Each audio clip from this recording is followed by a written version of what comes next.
जय हिंद दोस्तों। जिन लोगों के पास गाड़ी है उसके लिए बहुत बड़ी खुशखबरी है। खास तौर पर जिनके पास पुरानी गाड़ी है उनके लिए तो और भी बहुत बड़ी खुशखबरी है।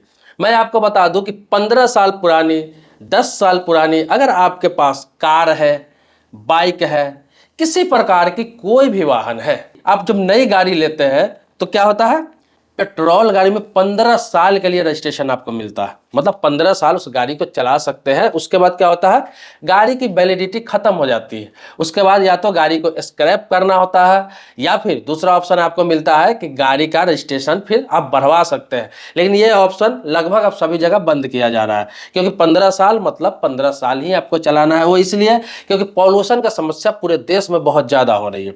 इसके अलावा बता दूं, डीजल जो गाड़ी है, जो डीजल गाड़ी, उसका 10 साल के लिए दिल्ली में खास तौर पर जो महानगर इलाका है, जो भी दिल्ली के अलावा भी, उसमें 10 साल के लिए डीजल गाड़ी चलता है। 10 साल ही रजिस्ट्रेशन है उसका।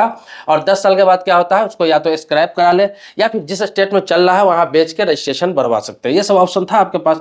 अब क्या किया गया है कि कोई भी गाड़ी का, चाहे वो 15 साल पूरा हो चुका है, 10 साल पूरा हो चुका है या फिर नहीं भी पूरा हो चुका है, उससे आप ईवी में बदल सकते हैं। मतलब इलेक्ट्रॉनिक व्हीकल, मतलब कि अब उसे क्या कर सकते हैं, बैटरी वाला जो चार्जिंग वाला होता है वो करवा सकते हैं अपने गाड़ी को बहुत ही आसानी से, और आराम से उसको चार्ज कीजिए और चलाइए। तो कहा, सरकार ने कहा है कि जिसका 10 साल डीजल गाड़ी पुरानी हो चुकी है, 15 साल जिसका पेट्रोल गाड़ी पुरानी हो चुकी है, उसे स्क्रैप करवाने की जरूरत नहीं है। उससे कहीं दूसरे स्टेट में आपको बेचने की जरूरत नहीं है। अगर आप सक्षम है तो अनापत्ति प्रमाण पत्र लेके आरटीओ से और क्या है, उसको इलेक्ट्रॉनिक वाहन में तब्दील करा सकते हैं। इसके लिए हालांकि 2020 से ही सरकार प्रयासरत है। लगातार आपको बता दूं, इस पर काम चल रहा है, इस टेक्नोलॉजी पर लोग रिसर्च कर रहे हैं। सितंबर 2023 तक अभी काम बचा हुआ है। इसी को लेकर अभी क्या किया गया, 6 माह के लिए और भी सरकार ने इसे बढ़ा दिया है। मतलब 6 महीना के अंदर में आपको बता दूं, यह पूरे देश में लगभग लागू कर दिया जाएगा। दोस्तों, आप वीडियो देख ही रहे हैं तो एक लाइक जरूर कर दे इस वीडियो को। मन में कोई सवाल पूछा है कमेंट बॉक्स में लिखेंगे आप, आपके टॉपिक पर ही वीडियो बनाऊंगा। देखिए, आपको बता दूं कि अपने देश में, पूरे देश में बहुत सारी गाड़ी है, लाखों नहीं करोड़ों की संख्या में ऐसी ये गाड़ी चल रही है। अभी ये नहीं कि लोगों ने स्क्रैप करवा दिया, चल रही है, जो रजिस्ट्रेशन खत्म हो चुका है। बहुत सारे लोग चोरी छुपे से चला रहे हैं, बहुत सारे लोग ट्रैफिक पुलिस या फिर पुलिस पकड़ते हैं, उसको गाड़ी को जब्त कर लेते हैं।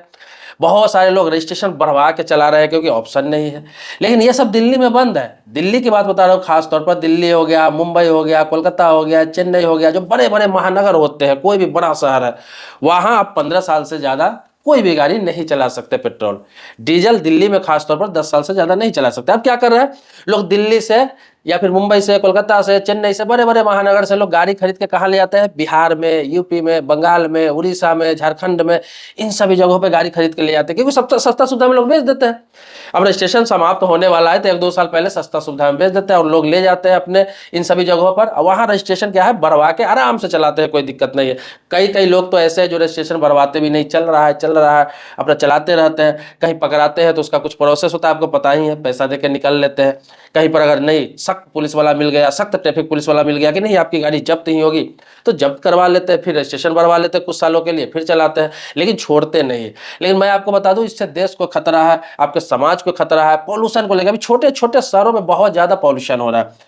तो इसी को लेकर सरकार ने क्या किया है कि अब ईवी इसको बना सकते हैं। अब ईवी बनाने के लिए आपको क्या करना पड़ेगा, मैं आपको बता दूं। तो मैंने बताया अनापत्ति प्रमाण पत्र, ये क्या होता है आप सोचेंगे, तो इसे एनओसी बोलते हैं, नो ऑब्जेक्शन सर्टिफिकेट। अब नो ऑब्जेक्शन सर्टिफिकेट आपके आरटीओ में, चाहे आप जहां का गाड़ी रजिस्ट्रेशन है अपने आरटीओ से ले सकते हैं वहां से, और आराम से वहां पर मिलेगा। वो इसलिए लेना है आपको कि मैं इस गाड़ी को ईवी में बदलना चाहता हूं। अब जहां जहां ये लागू हो चुका है, देश के कई शहरों में लागू हो चुका है, लेकिन अगर आपके शहर में, आप जिस शहर में रहते हैं अपना शहर का नाम लिख सकते हैं कमेंट बॉक्स में। अगर आपके शहर में अभी लागू नहीं हुआ है, जिस शहरों में लागू नहीं हुआ है उन शहर को भी कोड करके मैं एक डेडिकेटेड वीडियो अलग से बना दूंगा और उसमें भी बताऊंगा कि कब पूरे देश में लागू होने वाला है। अब बता दूं आपको, दिल्ली में अभी 6 महीने बाद लागू हुआ है, मतलब 6 महीने के अंदर में लागू होने वाला है, लेकिन कई शहरों में लागू हो चुका है। आपकी जानकारी के लिए बता दूं, अपने देश में 16% इलेक्ट्रॉनिक वाहन आ गया हुआ है। 16% लोग रोड पे चला रहे हैं और लगातार लोग इलेक्ट्रॉनिक वाहन निकाल रहे हैं। और इसलिए कि आप जानते हैं पेट्रोल का दाम आसमान छू रहा है, डीजल का दाम आसमान छू रहा है, लोग बर्बाद हो रहे हैं। बहुत सारे लोग तो गाड़ी ले लेते हैं,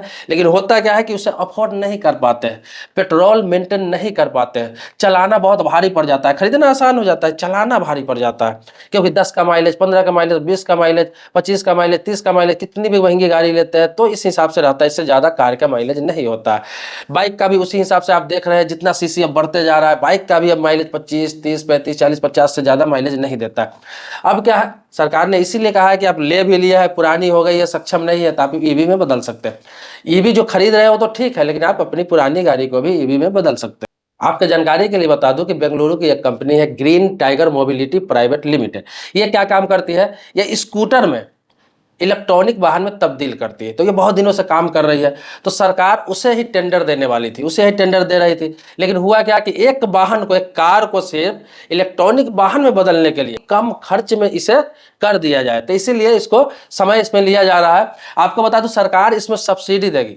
अगर आपके पास पेट्रोल या डीजल इंजन गाड़ी है जिसका रजिस्ट्रेशन फेल हो गया हुआ है, बिल्कुल फेल हो चुका है, अच्छा कंडीशन में आप उसे चलाना चाहते हैं, रखना चाह रहे हैं, बहुत लोगों का इमोशन जुड़ा होता है गाड़ियों से, तो उसमें क्या है, सरकार आपको सब्सिडी देगी। इलेक्ट्रॉनिक वाहन में तब्दील करते हैं तो सरकार सब्सिडी देगी, और रजिस्ट्रेशन फिर से उसका 10 साल के लिए, 15 साल के लिए बढ़ा दिया जाता है, क्योंकि इलेक्ट्रॉनिक वाहन से किसी प्रकार का कोई पॉल्यूशन का खतरा नहीं होता है। आपको बता दूं, ये 6 महीना में आपको रिजल्ट पता चल जाएगा, सरकार कितना सब्सिडी देने जा रही है, कितना इसका लागत आएगा, आपके स्कूटर के लिए कितना लागत आएगा, स्कूटी के लिए कितना लागत आएगा, बाइक के लिए कितना लागत आएगा, आपके कार के लिए कितना लागत आएगा, बाकी गाड़ियों के लिए कितना लागत आएगा, सरकार इसको बाकायदा अपने आरटीओ में लिस्ट लगाएगी। फिर क्या होगा कि कोई भी पुरानी गाड़ी को जाके करा सकता है आराम से, क्योंकि वो आपके बजट में आ जाएगा, क्योंकि एक बार ही जो खर्चा लगना है आपको लगेगा, और हमेशा के लिए आप उसे चार्ज करके चला सकते हैं। आप देखते होंगे अभी हर जगह चार्जिंग पॉइंट बनाया जा रहा है। क्यों बनाया जा रहा है, क्योंकि आने वाला टाइम है वो ईवी का है, इलेक्ट्रॉनिक व्हीकल का है। तो बड़े शहरों में आपको बता दूं कि 20 से 25% इलेक्ट्रॉनिक वाहन का हिस्सेदारी हो चुका है,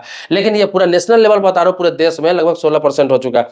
तो धीरे धीरे आने वाला समय सिर्फ लोग इलेक्ट्रॉनिक वाहन ही लेना पसंद करेंगे। 10 से 20% लोग ही हैं जो पेट्रोल या डीजल गाड़ी चलाएंगे, जो शौकीन होते हैं या फिर जो उसका बजट अफोर्ड कर पाएंगे, या जिनको फर्क नहीं पड़ता। बाकी लोग तो कोशिश करेंगे कि भाई बिना पैसे का मेरा काम हो जाए, बहुत सस्ते में हो जाए, पैसा भी लगेगा तो बहुत सस्ते में हो जाए, 10 रुपये में मैं 10 किलोमीटर, 15 किलोमीटर, 20 किलोमीटर चल सकूं। तो इसके लिए तो भाई आपको इलेक्ट्रॉनिक वाहन ही ऑप्शन होगा, चाहे आप खरीदिए या फिर पुराने गाड़ी का कराइए।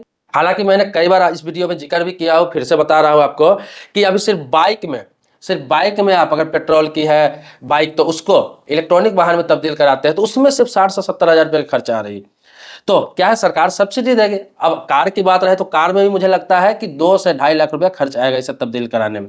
तो सरकार अगर सब्सिडी आपको 50%, 60% भी दे देती है तो आपको 1 लाख रुपया के आसपास में आपका गाड़ी इलेक्ट्रॉनिक वाहन में तब्दील हो जाएगी। तो सरकार इस पर विचार कर रही है, क्योंकि अभी जो रिसर्च हुआ है उसमें लागत बहुत आ रहा है। कंपनी क्या कर रही है, धीरे धीरे इतना लागत कम कर दूंगा कि 1.5 लाख, 2 लाख, 2.5 लाख के आसपास लागत आए, उसमें कुछ सरकार सब्सिडी दे देगी तो लोगों को क्या होगा, लोगों को और कम लागत आएगा। लाख, 1.5 लाख रुपया कोई भी अफोर्ड कर सकता है पुरानी गाड़ी को बचाने के लिए, और फिर रजिस्ट्रेशन भी उसका बढ़ जाएगा।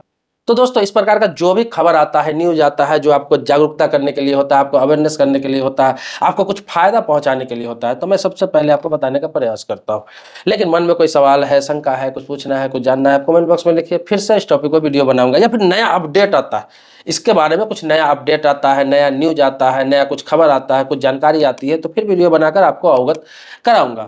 मेरे पुराने सब्सक्राइबर है, पहले से आप वीडियो देखते आ रहे हैं, तो इसके लिए आपका कोटि कोटि धन्यवाद देता हूं, आभारी हूं आपका। लेकिन सब्सक्राइबर अभी तक नहीं है तो आपसे रिक्वेस्ट करूंगा कि चैनल को सब्सक्राइब कीजिए, बगल में बेल घंटी है उसको भी जरूर आप दबा लेंगे। मिलते हैं एक नए वीडियो में नए मुद्दे के साथ, तब तक के लिए शुक्रिया, धन्यवाद, जय हिंद दोस्तों।